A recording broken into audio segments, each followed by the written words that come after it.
qolaha muta'awidzan, meskipun saat melakukan hanya cara zahir berlindung dari kematian. Sehingga kita terima orang kafir yang 80 tahun kafir melafadzkan la ilaha illallah 1 menit menjadi mukmin. Sampai ada ayat kulil ladzina kafaru iyantahu yufar lahum ma qad salaf. Ini kalimat yang sakral, bahkan kafir yang 80 tahun saja menjadi mukmin hanya karena melafadzkan la ilaha illallah. Mulanya yang ngaji saya, yang senang saya, jangan pernah kamu mengatakan ada bid'ah yang orang bisa jadi kafir. Bagaimana mungkin orang mukmin yang ke kuburan dan melafadzkan la ilaha illallah kamu katakan kafir? Padahal kalimat ini yang kafir 80 tahun saja menjadi mukmin. Saiki ana wong lafadzno la ilaha illallah mergo salah tempat pinggir patok mbok arani kafir. Kok aneh. Sing kafir 80 tahun dadi mukmin iki gara-gara ngafalno la ilaha illallah dadi kafir. Mergo mau salah kali, salah tempat. Ning pinggir apa? Patok. Mungkin arah cocok muni nganggur, wong sering ziarah ku nganggur. Nyatane ya tenan. Cara dene pegawai negeri ora sering ziarah. Nah iku tapi ora usah muni kafir gak mungkin lah.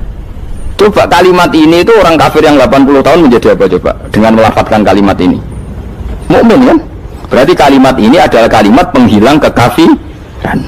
Lalu karena dilafadzkan secara salah dianggap kafir.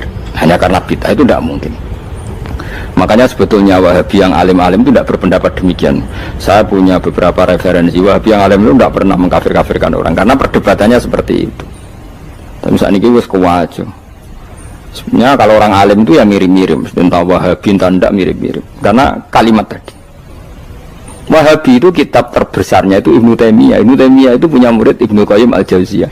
Itu sampai sekarang saya lihat di fatwanya Ibnu Taimiyah itu begitu hormat sama orang-orang kita ini sama. Tapi tahu-tahu lewat penyaduran sana sini terus menjadi kacau. Jadi kalau balik ini malah sampai nak kepengen dua nikmat batinah seperti tadi yang saya utarakan. Swarga dicipta sedemikian mewah ya demi yang menerima la ilaha illallah. Terus neraka dibikin se ekstrim itu juga bagi yang nolak. Kemudian dibikin daru pelatihan yaitu dunia ya karena kalimat berarti kalimat itu luar biasa. Wa biha qamatis samawati wal ardu. Kalimat ini pula menjadikan langit bumi berdiri. Lalu sekarang kita bisa ngomong, bisa berpikir, bisa ngadekno BPKB macam-macam. Itu karena kita sendiri apa karena kudratullah? Saya tanya. Karena kudratullah. Kalau karena kudratullah, apa susahnya Allah bikin kemampuan tanah ini nangis, tanah ini susah. Wong podo-podo kowe iso nangis, iso mikir ya mergo kudratullah, ndak karena kamu. Harusnya ya sama, bumi-bumi ini bisa menangis juga karena kudratullah. Makanya bumi ini menangis ketika enggak ada orang yang sujud. Iku ya mungkin. Wong zaman kowe iso nangis ya krana kudratullah, mestine bumi yang kamu katakan benda mati, hakikatnya dengan kudratullah juga sama dengan kita. Mulane tenggene kitab Al-Husunul Hamidiyah, kula ngrasa utang tenan mbek kitab niku. Dulu saya ngaji 2 tahun kitab Al-Husun. Kitabnya kecil tapi saya ngaji itu 2 tahun. Berkali-kali saya ulang. Itu beliau cerita gini. Dia yang ngarang itu orang alim, kebetulan dia orang India. Memang kelebihannya kitab dikarang orang Arab itu luweh bulet. Wong Arab kan semuanya Islam, karangannya itu standar. Ini dikarang orang India. Di Tonggo Blodor, di masjidnya, dikarang ulama yang masyarakatnya itu udah karu-karuan. Beliau cerita itu gini, manusia itu punya satu kebodohan, di mana kebodohan itu disebabkan oleh robtul asbab al-adiyah, mengkaitkan sebab sing biasa-biasa. Misalnya gini, sama saya kita omongi, misalnya ada orang bilang gini, batu ini nanti itu menjadi ayam. Orang bilang mukhal apa enggak? Enggak, jawab saja. Mukhal. Kenapa bilang mukhal? Karena dikira enggak bisa kan? Enggak, jawab saja. Jawab satu-satu. Batu ini menjadi ayam. Kamu jawab mukhal. Alasannya apa? Alasannya tidak mungkin terjadi. Apa kamu tidak bisa? Sebetulnya karena kamu tidak bisa. Udah. Lau ukhbiro dzakar rajul. Andai kan orang itu kamu kasih tahu, klungsu ini biji asem itu, biji pohon asem itu. Nanti yang kecil ini suatu saat besar. Setelah besar buahnya banyak, tambah besar, tambah besar. Terus orang bilang mungkin. Ketika bilang mungkin itu karena dia bisa apa hanya karena menyaksikan berkali-kali ada kejadian nak klungsu ditandur iku iso dadi gede. Coba sama jawab. Karena dia bisa apa karena hanya menyaksikan itu sering terjadi? Hanya misalnya. Artinya zaman dia mengatakan mungkin itu pun tidak memberi kontribusi ikut buat. Iya enggak? Tetap bergantung kudrahnya Allah.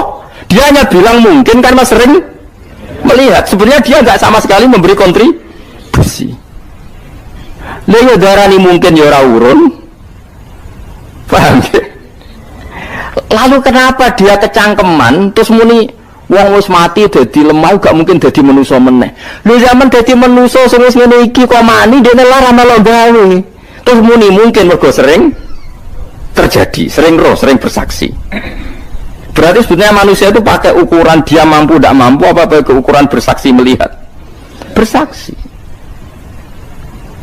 Nah, ini kan problem kita sebagai manusia itu problem.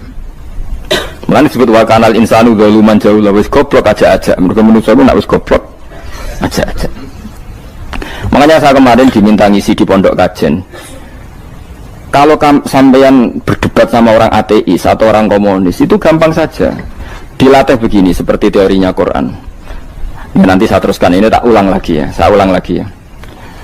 Andai kan nggak pernah terjadi telur itu jadi ayam, nggak pernah terjadi sama sekali. Telur itu jadi ayam. Terus kamu mengasih tahu orang tadi, telur ini loh nanti jadi hewan yang hidup terus terbang. Mesti dia bilang muhal, benda mati kok nanti jadi benda hidup yang terbang ngalor ngidul. Berhubung sering terjadi dan dia pun tidak ikut bikin, bilang mungkin. Paham? Saya ulang lagi ya. Berarti dia bilang mungkin karena sering apa? Terjadi dan dia lihat. Andai kan pertama kali gak ada telur sama sekali yang jadi ayam, terus pengalaman pertama di dunia belum pernah terjadi.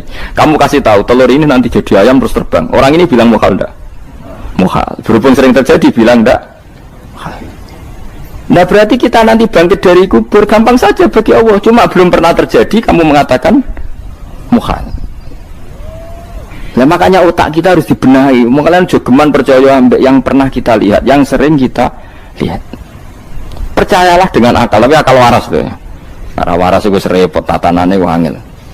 Makanya Islam itu melatih kul falillahil hujjatul balighah. Misalnya begini ya, dulu kalau Gerwani atau PKI atau siapa sajalah, itu kalau melatih anak-anak TK, makanya seorang ulama harus punya kecakapan penjelasan ibanatul ahkam. Itu anak-anak kecil dilatih, anak-anak kamu terpejam, mintalah manisan sama Allah. Ya Allah saya minta manisan, saya minta permen. Terus disuruh buka, dapat enggak anak-anak? Enggak dapat bu, wah berarti Allah enggak ada. Sekarang minta sama bu guru. Bu guru kami minta permen dikasih. Berarti yang ada bu guru bukan Tuhan gitu. Akhirnya jadi gerakan ateisme. Nah sebetulnya untuk melawan gerakan itu kita harus melatih begini misalnya gini. Saya itu pernah ketemu sama orang yang berpikiran komunis. Oh komunis juga.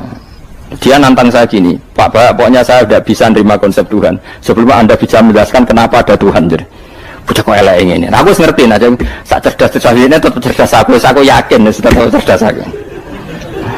Rasanya selain raine seram meyakinkan, tak pikir tetap cerdas. Kulo itu kan wong Quran gitu, artinya punya pikiran panjang.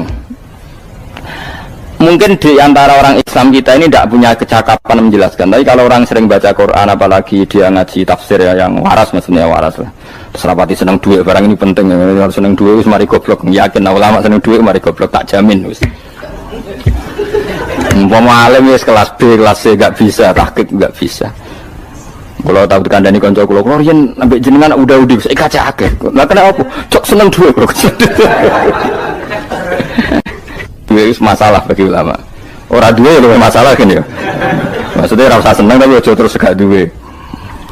Sekarang saya tanya, Quran itu melatih kita gini. Quran itu sederhana kalau ngelatih tauhid. Tapi orang pasti ingat. Kata Allah gini, nggak apa-apa, saya tidak Tuhan, nggak apa-apa. Kamu yang Tuhan. Tapi buktikan kalau kamu Tuhan. Caranya gini. Am khalaqus samawati wal ardo. Ya nggak apa-apa, kamu yang Tuhan nggak apa-apa. Tapi buktikan kalau kamu menciptakan langit, bumi. Mereka pasti ikrar, ya tidak mungkin saya menciptakan bumi, saya lahir sudah ada bumi. Yesus lahir sudah ada bumi, nggak mungkin Tuhan.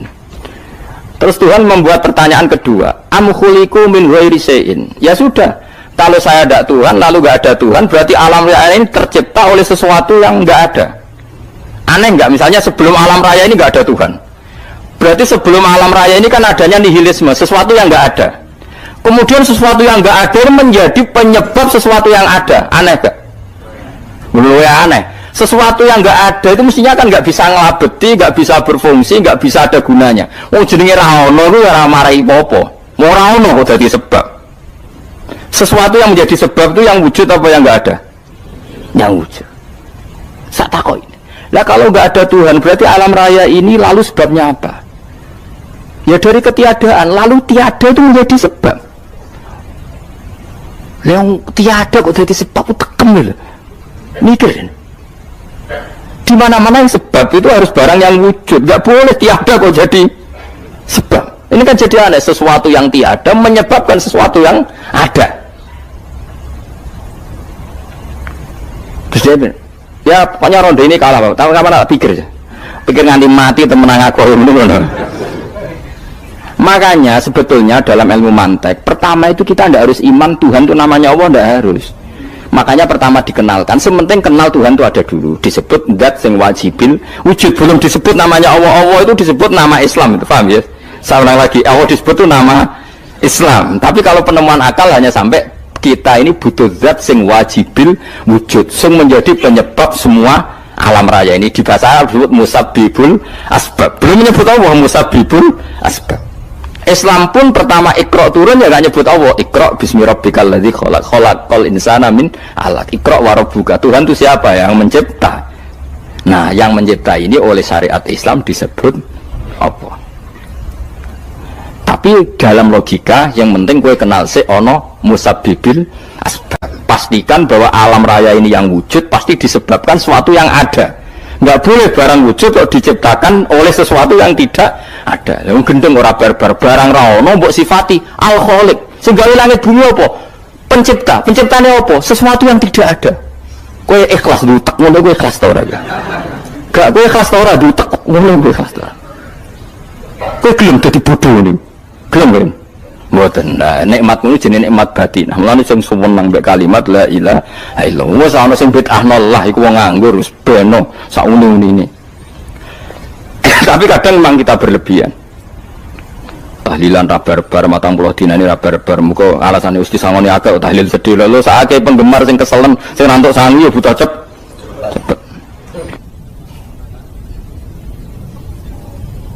Lani cara kula niki penting kalau tareng nggih. Kowe nek ora cocok tahlilan 40 dina wis ngomong ae kira cocok model harinya.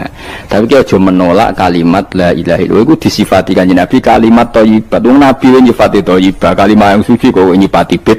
Tak soal kira cocok wong sebut. Misalnya kamu bilang saja wong mati wis sangu amale lha apa didongakno barang. Nah kowe penan donga ora usah donga. Wis ora usah biasa wae. Kula lah mbok dongakno ora seneng. Gak meyakinkan. Kalau diri musuh swarga butuh dongamu ora ono swarga fadhole pangeran apa mbok dongano barang. Nah tapi kowe donga aku ya seneng. Senenge ya semau lah dibang nyanyi-nyanyi rame-rame sadok donga. Mbok mandi ora pokoke donga. Saya ulang lagi ya.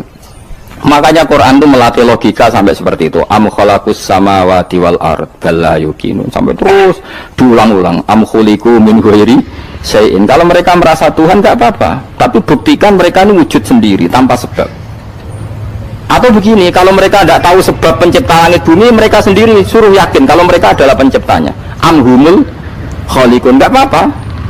Ya tapi masih Abu Jahal gendeng lah, masih Abu Lahab ngawur lah, nak takoi ya wes pangeran kowe ke sing gawe langit bumi. Penggemarnya saja pasti tertawa. Masa Abu Lahab darane pencipta langit bumi wong lahir ning bumi. Tapi Quran oleh nggo jawab am khalaqus samawati wal ardo. Apakah mereka menciptakan langit bumi? Bala yakin mereka pun tidak pernah yakin.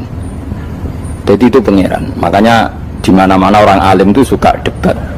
Karena pangeran sendiri kalau menjelaskan kebenaran seringnya juga nantang debat. Kata Allah, Qul ara'aytum ma tad'una min dunillah aruni madza khalaqu minal ardi am lahum syirkun fis samawat. Enggak apa-apa mereka Tuhan kata Allah, tapi buktikan zaman langit diciptakan mereka memberi kontribusi apa?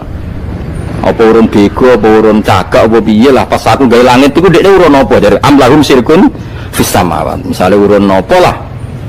Urun tol ta urun apa lah. Itu pangeran. Mereka kan pasti menjawab enggak. Terus itu nih di kitab bimbing qobliyada. Kalau kamu nggak percaya Quran sebagai kitab pun nggak apa-apa, tapi buktikan kamu punya kitab tandingan. Nggak, mereka nggak punya juga. Atau gini, nggak usah Quran, kesakralan. Au atharotim min ilmin, atau kajian ilmiah yang membuktikan bahwa Yesus itu Tuhan, atau yang membuktikan bahwa berhala itu Tuhan. In kuntum shodiqin, nggak apa-apa kalau kamu benar, buktikan. Nah itu makanya semua nabi itu punya kecerdasan, karena tadi nabi kadang nantang itu nih bi kita min qabli hada au atharatim min ilmin in kuntum shodiqin. Tapi sekarang orang alim soleh itu jarang. Yang orang gerung soleh rapati ngalim, nggak ngalim biasanya rapati soleh. Bulan itu masuk rontok-rontok, ya rontok soleh ya rontok, tapi lumayan masih menjaga hujjatullah tadi. Sebab itu ulama dulu mengajarkan Allah itu siapa? Disifati zat sing wajibil wujud. Karena alam ini kadung ada. Kalau alam ini kadung ada, pasti penyebabnya sesuatu yang wujud. Tapi kalau wujudnya mungkin, bahaya.